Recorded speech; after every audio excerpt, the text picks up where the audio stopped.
how I came up for the idea of the story. After the pandemic, I ended up without a job. I was lucky enough to be living with my dad, and he helped me out a lot more than I deserved. While unemployed, I was watching the news and started seeing people treating a lot of Chinese people very badly. I thought to myself, man, they don't know what these people have gone through. They could be going through just as bad a time as everyone else, and did everything they could to escape their hellhole government, and now some prick is punching or degrading him on the subway. I always felt bad for people like that. They go through everything they do with their horrible governments, leave the people and country they love to come here, hoping to make a better life. Then, they have some prick treating them like because they think they are to blame for what some government did. I thought of this story because I wanted to try and let people know you never know what someone else has been through, and before you take your frustrations out on someone else, you should stop. Give yourself 10 seconds of thought and think, is what I am about to do going to make this world a better place? The Caledonia Commonwealth partnership initially emerged as a beacon of hope for humanity. In the aftermath of a global war on Earth, the Commonwealth presented itself as a refuge among the stars, promising peace, prosperity, and equality. This powerful pledge of a better life resonated across the cosmos, compelling countless individuals and families to join them in their celestial haven. With Caledonia as its capital, the Commonwealth was an architectural marvel, a testament to human ingenuity and ambition.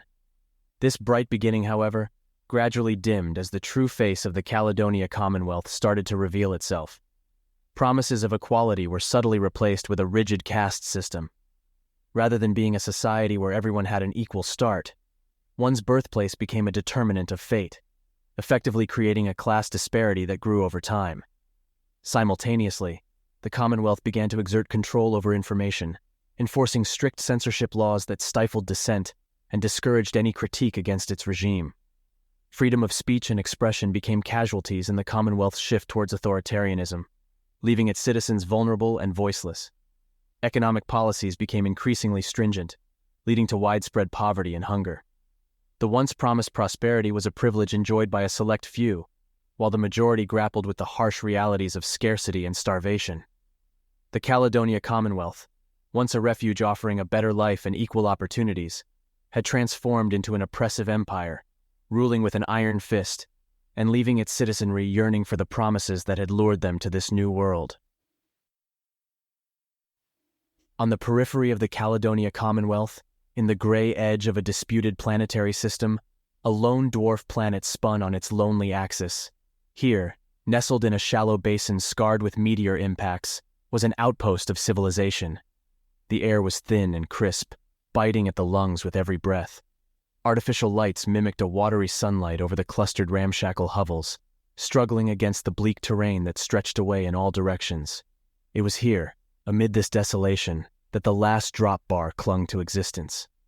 The last drop was a monument to resiliency in this harsh frontier, a gathering point for the forsaken and forgotten, where hard liquor served as a brief salve for harder lives. Through the thick smoke and low murmur of hoarse conversations, the figure of a man could be seen hunched over in a corner. This was no ordinary patron, but Captain Jiang Wei, a veteran of the cosmos, a man who bore the scars of battles unseen and worlds forgotten. A beacon of resilience and cunning, he sat in the flickering semi-darkness, cradling a glass of half-finished whiskey, his gaze veiled beneath the brim of his worn-out hat. He had a face that seemed etched from old parchment, lined with the lessons of 100 hard-won fights. Jiang Wei's eyes held the distant gleam of countless nebulae he had seen, burning with an intelligence that sliced through the bar's gloom. These eyes betrayed no fear, no unease, merely a serene patience that spoke volumes about the man. It was the patience of a man waiting for a storm, a man who knew the silence before the tempest all too well. He was a man out of time and out of place, a specter of an old world thrust into a new age. Around him, the denizens of the last drop continued their nightly ritual. Unsettled mercenaries muttered in hushed tones, while rugged miners traded their weekly tales of near-fatal accidents. A grizzled bartender poured shots of a local moonshine that could have served as starship fuel, grimacing at every grimy credit handed over. The air was thick with the smell of cheap alcohol, unwashed bodies, and unspoken dreams. Zhang Wei paid little attention to this tableau of grit and desperation, his focus lasered onto an entrance that had yet to open. He was here on business, the sort that required a certain type of discretion, and a contact that was running fashionably late. But for the moment, the only companion he had was the whiskey that was rapidly dwindling in his glass, the ice tinkling like distant stars against the rim. As he waited, a storm was brewing outside the fragile safe haven of the bar. It was the kind of storm that came without warning, without mercy. It was a storm of betrayal and broken trust, one that would test Zhang Wei and his crew in ways they could never foresee. The universe, it seemed, had conspired to place Zhang and his crew on a collision course with destiny. But as the man himself would say, you can't drink destiny. And right now, he was all out of whiskey. The thrum of the cantina formed an ambient chorus around Captain Zhang Wei, whose features were partially obscured by the dim, flickering overhead lights. He cradled a cheap glass of malt whiskey in his hands, his fingers tracing the worn-out edge. His mind was occupied with thoughts of the impending rendezvous when a shadow fell over his table. A hulking cyborg with gleaming metal joints and chilling red optic sensors loomed over him. He sported a mismatched collage of scavenged parts and battle scars, evidence of a life steeped in hardship and turmoil. "I didn't think there'd be a Caledonian in a dump like this," the cyborg grumbled, his voice an unsettling blend of raw human spite and synthesized malice. Zhang Wei looked up, meeting the cyborg's glowing gaze with a stoic calmness. He noted the cyborg's tattered and modified frame, a sight common amongst people. Second-hand parts, refurbished tech, outdated augmentations, all markers of the destitute conditions most people in lower societies had to deal with. "I'm not looking for trouble," Zhang replied evenly. His voice carried the gravelly melody of a man well accustomed to navigating fraught situations. "Is that so?" The cyborg's mechanical laugh was akin to the grind of rusted gears. "The trouble's found you, Caledonian. I'm going to knock those eyes straight off your head. You and your kind with your false promises. Your partnership is grinding us into dust." Zhang locked eyes with the cyborg. The man had a point. The Commonwealth was no stranger to oppressive measures. It was supposed to be a partnership of communities coming together to bring equality to humanity. Over time, Caledonia was the only community getting the wealth. He inclined his head, acknowledging the validity of the cyborg's anger. "My people left Caledonia a long time ago. I am from Arcadia," Zhang said, hoping the cyborg would believe his story and leave him in peace. "My people were abused and tortured just like yours." "Well, ain't you a bleeding heart?" the cyborg sneered, his metallic fingers clenched into fists. The air between them crackled with palpable tension. "A bleeding heart of lies. Claiming to be from Arcadia? You think I am so out of date I can't read your heartbeats?" The cyborg closed the gap, its every movement a symphony of whirring servos and flexing alloy. "Caledonian," the cyborg growled, his voice as harsh and cold as the metal comprising his body. "Your people starve my people, trap us in this godforsaken corner of the universe, and you sit here sipping whiskey?" Zhang, his face a mask of stoicism, nodded sympathetically. "I told you I'm Arcadian," he began, his voice steady. "I suffer just as much as you." The cyborg's mechanical hand slammed on the table, rattling the glass. "Lies, the lot of you!" he spat. His gaze was a smoldering inferno of hatred. As the verbal onslaught from the towering cyborg crescendoed, a pall of tension fell over the bar, swallowing the chatter and laughter that had previously filled the air. Zhang Wei, ever the pragmatist, was aware that his options for diffusing the situation were dwindling. His eyes, placid pools of cool determination, watched the cyborg's every move. Before he could formulate a plan, a new figure materialized from the depths of the dimly lit establishment. Sleek, yet imposing, the stranger bore an aura of quiet authority. It was Soren, a slender, wiry old man whose reputation in the smuggling world was known on a need-to-know basis. "Enough, Ruck," he commanded, his voice holding a subtle rasp as it cut through the uneasy silence. Ruck, the cyborg, hesitated, his red gaze flickering between Zhang and Soren. Soren's gaze never left the cyborg, letting his eyes say, "You're about to be in trouble with a higher authority." "What's the problem, Ruck? Is it the cheap drinks? Or are you just too dumb to understand?" Ruck bristled, his jaw tightening as his massive hands clenched into fists. "His people are murdering us, draining us dry," Ruck growled, his anger palpable. Soren held up his hands, a placating gesture. I understand your anger, Ruck, but your fight isn't with Zhang. We're all scraping by, trying to live, right? He took a step closer to Ruck, his eyes never wavering. Besides, we're here for a drink, not a brawl. Let's keep it that way. Ruck looked ready to argue, his broad chest heaving with pent-up anger, but Soren chimed in. You're a good soldier, Ruck, but you've had too much to drink, and you're starting to get in the way. The cyborg cast a final, seething glare at Zhang before stomping away, leaving a trail of uneasy silence in his wake. As the tension slowly dissipated, Soren sauntered over to Zhang's table. He sank into the chair opposite Zhang, his gaze unflinchingly meeting the captain's. He's a good guy. You know the tale, Soren said sympathetically. Zhang nodded his head. Situations like this were to be expected. What's the job, Soren? Soren's lips twitched in a faint smile, and he leaned back, cool and collected. Straight to business, then, he said, his tone laced with the hint of intrigue that always danced in the shadows of their exchanges. With the threat of conflict safely in the past, the buzz of conversation slowly resumed around them. The patrons, having witnessed the delicate dance of power and survival, returned to their drinks, their conversations, their attempts to forget the harsh world outside. And in the dimly lit corner, the business of smuggling began anew, unfolding with the sly transaction of words between two men who understood the art of survival all too well. I've got cargo that needs moving, people looking for a new life far from the Caledonia's shiny boots. Zhang raised an eyebrow, swirling his glass as he pondered the words, the amber liquid casting a glimmering, warped reflection. Cargo, huh? Any trouble we should know about? Outlaws, perhaps? People the Commonwealth might be keen to find? Soren was silent for a beat, his gaze steady on Zhang.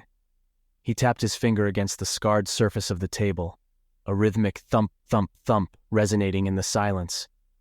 Just folks who've had enough, Zhang, nothing more. This is as simple as pick up and drop off. Zhang's fingers stilled around his glass, the amber liquid at rest. He searched Soren's face for any sign of deceit. He'd been in the smuggling business long enough to know that simplicity was a luxury seldom afforded. His voice was a murmur, carried on the soft hum of the bar's machinery. Every job's got its sharp edges, Soren. It's why they need folks like us, and we've got our own to protect. His mind swirled with thoughts of his crew. Soren's smirk dissolved into a thin, thoughtful line. It's a pick-up and drop-off. Do you want the job or not? I need someone reliable, not someone doubting their profession. Zhang held Soren's gaze for a moment longer before agreeing. He took a final gulp from his glass. All right, Soren, we'll do it. Soren nodded in approval. Good. I'll send you the coordinates. Zhang gave a curt nod, a muted smile slipping onto his features. The thrill of a new job, the promise of credits, the silent vow to keep his crew safe, they were a familiar constellation in the vast universe of his mind. The deal sealed, the two men parted ways, each disappearing into the tapestry of the bar's patrons. As Zhang made his way through the throng, the weight of the coming task settled on his shoulders. A heavy cloak spun from starlight and shadows. But for now, the hushed hum of the bar was his only audience, the promise of a new journey echoing in his bones. Aboard the Fly Free, space was both their refuge and their prison, filled with a vast and all-consuming emptiness. The harsh light of distant stars glimmered against the worn steel of the ship's hull, a constant reminder of their solitude. The ship was filled with a crew of survivors, misfits who had, in one way or another, found their home among the stars and each other. Captain Zhang Wei was at the helm. His hands rested lightly on the controls.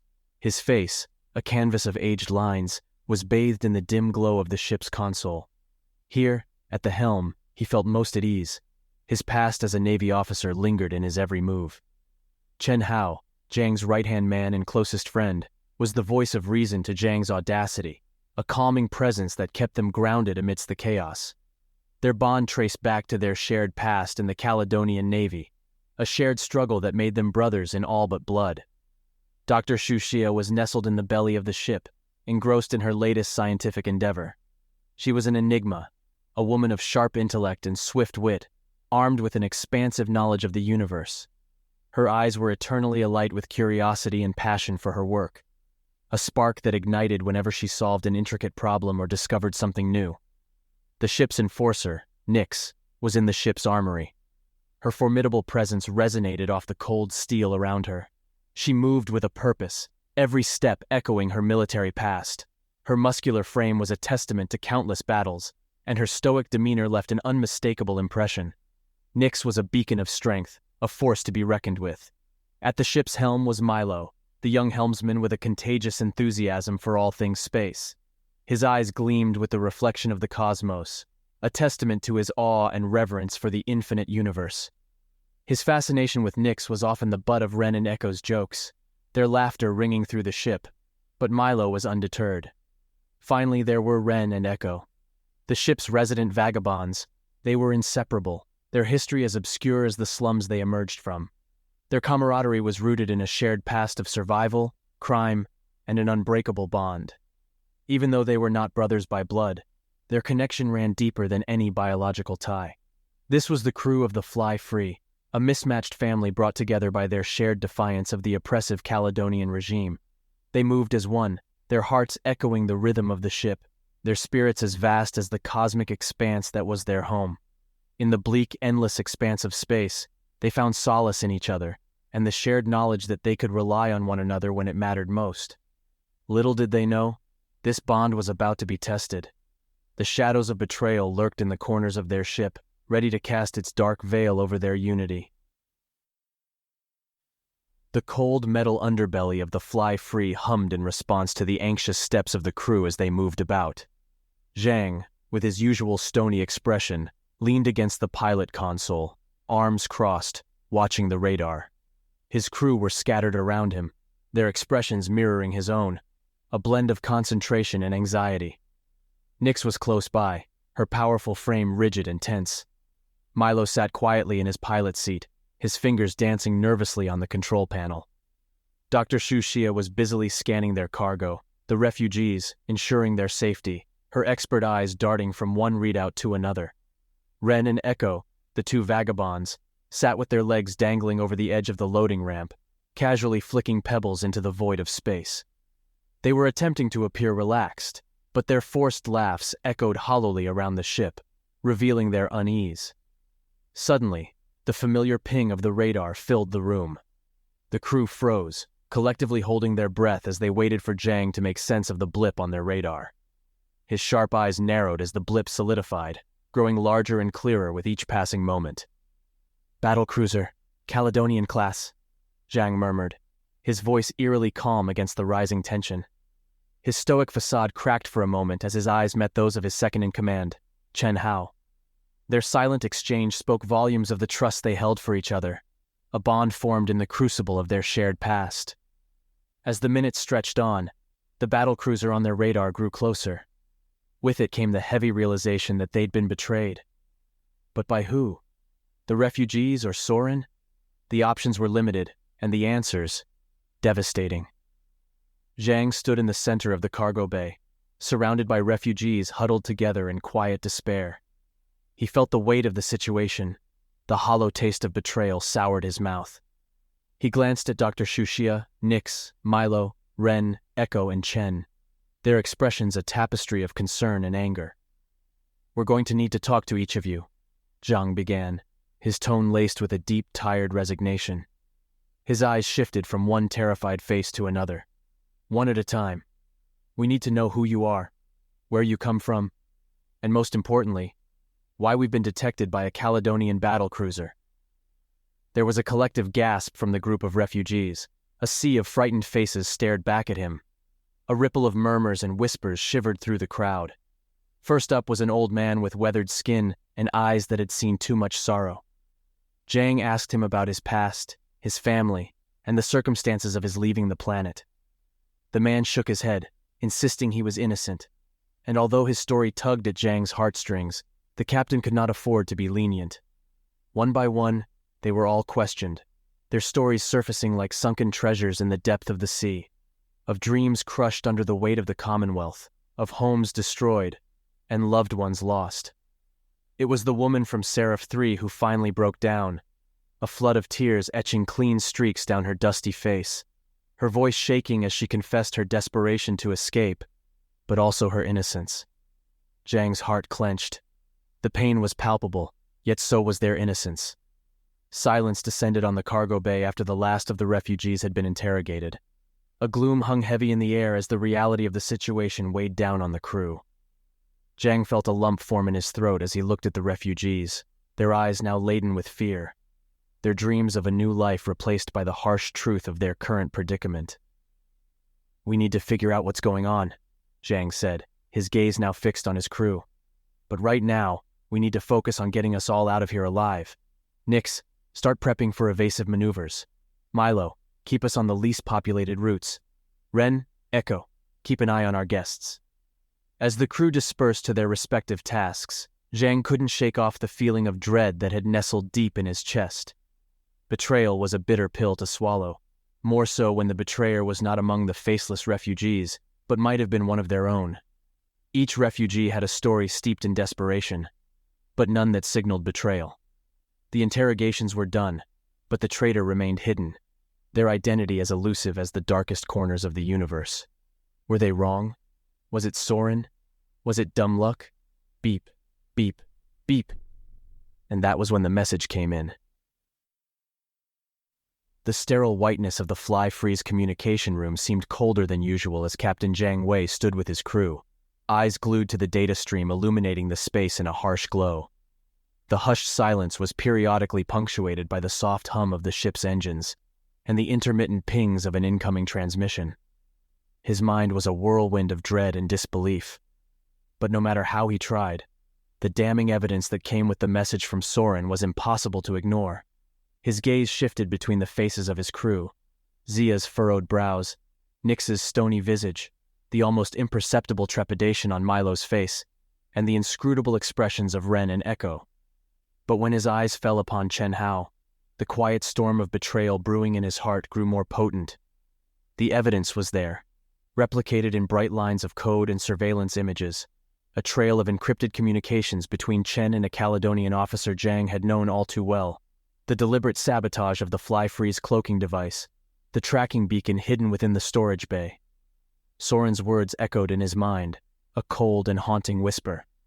"The snake's within your ship, Zhang. A viper you've been sheltering in your own home, and it's the one you'd least expect." Chen was Zhang's confidant, his partner in arms, his brother in every way but blood. And yet, as Zhang stared at the irrefutable truth Soren had provided, he could see the unease flicker in Chen's eyes, the guilt creeping into the edges of his firm posture. Chen broke the silence, his voice a low rasp. "Zhang, it's not—" "What?" Zhang cut him off, his voice resonating in the chilling silence. "Not true?" He turned the screen toward Chen, the light casting long, accusing shadows across his features. "Then tell me, Chen. Tell me why there are direct comm links between you and the military. Explain why our cloaking failed just as we approached the pickup. And this." Zhang's finger stabbed towards an image of a small, cylindrical device. "Explain why a Caledonian tracker was found in our storage bay." Chen's gaze dropped, his silence more damning than any confession. "Speak, Chen," Zhang demanded, his voice laced with a bitter frost. "The Commonwealth. They have my family, Zhang." The words stumbled out, heavy with desperation and regret. They said they only wanted Soren." Zhang felt a bitter laugh bubble up his throat. "So you betrayed us. Do you want me to believe that you thought they would stop with just Soren, knowing what they will do to us?" "I was never part of the society, Zhang. Knowing what they will do to us? Zhang, you never thought of what they would do to my family because of the decision you chose. Yes, you made sure I wasn't executed, but my family still had to live there. And all this time, I always worried about them, not being able to even hear about them. All I could do was worry about them.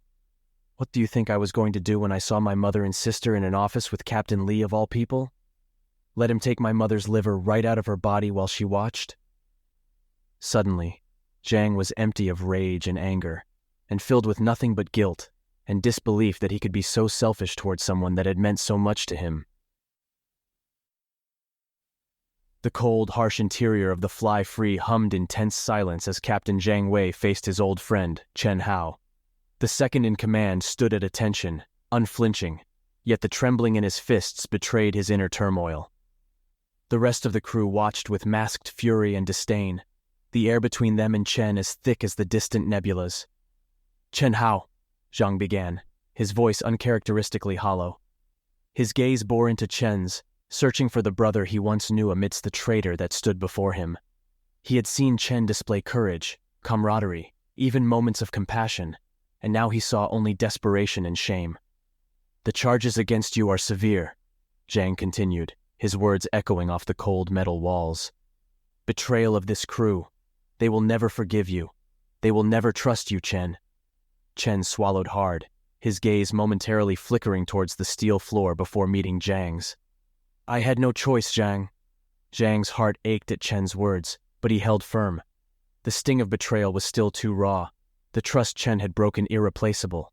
But more than that, he recognized the chilling truth behind Chen's desperate move. Their choices were increasingly dictated by the oppressive Caledonian forces, manipulating the strings of their lives with cruel delight. "I know, Chen," Zhang murmured, his voice a low rumble in the cavernous space. There was a wistful sorrow to his tone, an echoing pang that resonated in the silence. "But choices, however desperate, have consequences." The words hung heavy, suffusing the frigid air with tangible regret. They echoed in his mind, bouncing off the walls of his consciousness as a solemn reminder. A reminder that, as a leader, he too had failed to shield those within his sphere of responsibility. As he uttered these words to Chen, they served as a mirror, reflecting his own guilt for neglecting to safeguard Chen's family. Chen flinched at his words, but he nodded, accepting his fate with a resigned dignity. "What now, Captain?" he asked, using the formal title as though he were another subordinate, not a trusted friend of many years. "We'll be leaving you on Solara 3, Zhang said. He could hear the sharp intake of breath from the crew, their murmurs filling the silence. Solara 3, a bleak, poor farming planet on the edge of the Commonwealth's influence, was far from the ideal place to be left behind. "You will leave the fly free." Chen nodded, a stoic acceptance painting his features. He turned to leave, but Zhang's voice stopped him. "Chen." The name hung heavy in the air. "Your family will not be forgotten. I will do what I can for them." Chen looked back at Zhang, his eyes holding a glimmer of the camaraderie they once shared. He nodded, a faint smile of gratitude flickering on his face before he left the room, the sound of his footsteps a poignant reminder of the trust they once had. The rest of the crew watched as their captain sagged against the bulkhead, a burden seemingly lifting from his shoulders. Yet they also recognized a new weight settling in, a darker, more profound one, representing the sacrifices they had to make, the constant danger they faced, and the painful reality of their existence under the Commonwealth's rule. Zhang Wei, the man who had led them through countless scrapes, who had always seemed invincible, was now, more than ever, painfully human. His struggles with guilt, loss, and regret were as real as their own, painting a stark, sobering portrait of their dire circumstances. Nyx broke the silence, her voice filled with respect and something akin to sorrow. "To Solara 3, then?" Zhang nodded, his face set in grim determination. "Just as soon as we get rid of this damn cruiser." Zhang Wei found himself in the Fly-Free's cockpit, his heart thundering in his chest. The cold, infinite blackness of space expanded before him, the twinkling stars providing a stark contrast to the growing dread that gripped him. The hulking Caledonian battlecruiser hovered at the edge of his ship's radar, an ominous metallic monster ready to strike. He glanced at his crew. Each face reflected the same determined defiance, a shared understanding that they were caught in the cruel jaws of betrayal and that escape was the only salvation. "We need a plan," Nyx's voice echoed across the flight deck, her stoic demeanor belying the gravity of their predicament. Zhang nodded, his mind racing. He could almost feel Chen's phantom presence, the gaping hole of his betrayal lingering in the air, a poignant reminder of a shattered brotherhood. "All right," he began, his voice steady. "We'll perform a series of evasive maneuvers to shake them off our tail. Milo, we need your magic on the helm." Milo's eyes lit up, a mix of fear and excitement washing over his youthful face. He nodded, turning his attention back to the controls. He loved the cosmos, but today, his love was a battlefield. "I'll prepare the cloak," Dr. Shushia chimed in, her mind already tracing the schematic of the ship's technology, their only shield against the Caledonia's advanced tracking systems. As the crew worked diligently, Zhang allowed himself a moment of pause. His gaze fell on the empty seat Chen once occupied, the ghost of their friendship haunting him. But sympathy for Chen did nothing to help the situation. With a deep breath, Zhang commanded, "Milo, initiate evasive maneuvers.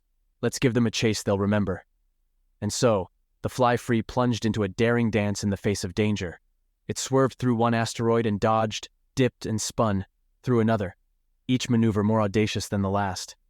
Zhang could almost hear the Caledonian crew cursing in surprise and frustration, their prey proving more elusive than they had anticipated. Meanwhile, Dr. Shu Xia worked her magic, her fingers dancing over the control panel, the ship's stealth technology cloaking them from their pursuers' targeting sensors. At some point, Nix's steady voice came over the comm, reporting that the battlecruiser had reduced speed, and Zhang and the crew knew the cloaking device was working, and the cruiser was desperately trying to find them again. Time blurred into a roller coaster of adrenaline and fear, punctuated by the ship's humming engines and the crew's sporadic communication. They moved as one entity, a symphony of coordinated chaos, each playing their part to keep the ship afloat and the enemy at bay. As the battlecruiser finally disappeared from their radar, a collective sigh echoed through the cockpit. They had done it. They had danced with death and emerged unscathed. But the victory was bitter, the taste of Chen's betrayal still fresh in their mouths. The planet Solara 3 was a desolate world, known for its vast expanses of barren lands. Its population consisted of poor farmers, surviving by cultivating hardy crops that could withstand the planet's harsh climate. It was an ideal place to disappear into for those with a need for obscurity, for those cast adrift from their previous lives. As Chen Hao stepped onto its dusty surface, his future unfolded before him, reflecting in his eyes a poignant amalgam of regret and determination. Standing at the airlock of the Fly Free, Captain Zhang Wei watched his former second-in-command step onto the barren world. The painful realization of Chen's betrayal cut deeper than any physical wound, leaving a wound in Zhang's heart that would take more than time to heal. They had fought side by side, bled together, and had shared an unbreakable bond of friendship. But now, it was shattered, irreparable. "I'm sorry, Zhang," Chen whispered, his voice just carrying over the comms as the hatch of the Fly Free began to close. "I didn't have a choice." "I understand how," Zhang responded, his voice heavy with the weight of the decision he'd made. His promise to help Chen's family rang in his ears, a solemn pledge he intended to keep. "Take care, my friend." With the hatch closed and sealed, Zhang turned his gaze inward, away from the desolate planet below. The Fly Free lifted off, leaving behind the scars of betrayal and Chen Hao to his new life. As they entered the dark expanse of space, the familiar hum of the ship offered a semblance of normalcy amidst the whirlwind of chaos. The crew was quiet, each member lost in their thoughts, grappling with the new reality of their situation. Zhang joined them in the cockpit, his figure a stark contrast against the backdrop of stars. His eyes flicked between the navigation panel and the stoic faces of his crew. A strange quiet had fallen over the Fly Free, a quiet that spoke volumes of the uncertainty they faced. "Milo," Zhang said, breaking the silence, "set a course for Soren's new coordinates." The young helmsman nodded, quickly inputting the new trajectory. His hands trembled slightly, a clear indication of the emotional turmoil churning within him. Zhang took a moment to acknowledge the fear, to acknowledge the sense of loss. But then, he hardened his resolve, the commander once again taking charge. "They would have chopped us up and used us as spare parts, Zhang," Nix assured her captain, her tone confident, comforting. "Some of us would have done worse to him. Be happy you made the decision you did." The rest of the journey was filled with tension. Every beep of the radar, every flicker of a distant star, felt like a potential threat. Yet, through it all, the crew of the Fly Free held together, their collective resilience a testament to their shared experiences and survival instincts. As they reached their new destination, a sense of relief washed over the crew. They had evaded the Caledonian battlecruiser, at least for the time being, and had a chance to regroup, plan, and prepare for whatever came next.